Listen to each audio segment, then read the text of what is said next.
মহাসড়কের ক্ষতি ঠেকাতে অতিরিক্ত পণ্য পরিবহন বন্ধে ২০২২ সালে নির্মাণ করা হয় বেনাপোল এক্সেল লোড কন্ট্রোল স্টেশনটি, কিন্তু ৩ বছরেও তার ফল পাওয়া যায়নি।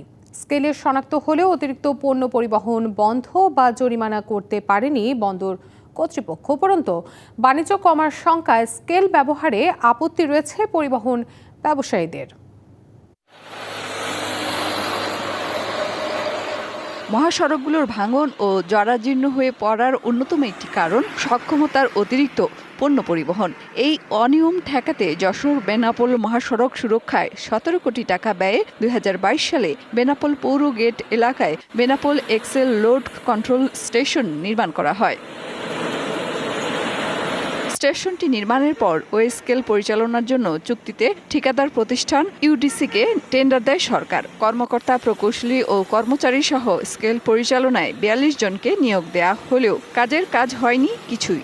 অতিরিক্ত মালবাহী ট্রাকগুলো মাল বহন করলে ওজন স্লিপ না থাকার কারণে তাদের বিরুদ্ধে ওয়ালটন এখন দেশের সীমানা পেরিয়ে পৌঁছে গিয়েছে ৫০টিরও বেশি দেশে।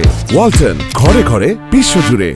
প্রশিক্ষণ দিতে জটিলতা সৃষ্টি হচ্ছে, বিষয়টি আমরা ঊর্ধ্বতন কর্মকর্তাকে দৃষ্টি আকর্ষণ করছি।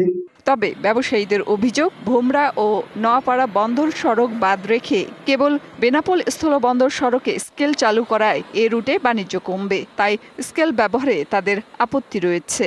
প্রতিবেশী ভোমরা ও নোয়াপাড়া বন্দরে কোনো স্কেল নাই। এখন বেনাপোল বন্দরে যদি স্কেল সিস্টেম চালু হয়ে যায়, তাহলে আমদানিকারকরা ইচ্ছা অনিচ্ছায় বেনাপোল বন্দর থেকে মুখ ফিরিয়ে অন্য বন্দরে চলে যাবে। স্কেলটা শুধু বেনাপোলের স্কেল দিয়ে আমাদেরকে বৈষম্যর আওতায় আনতে চাচ্ছে। আমরা তো বৈষম্য বিরোধী আন্দোলনের সাথে ছিলাম। এখানকার স্থানীয় পরিবহন শ্রমিকদের সহযোগিতা না থাকায় ওভারলোড কন্ট্রোল নিয়ন্ত্রণ করতে পারছে না।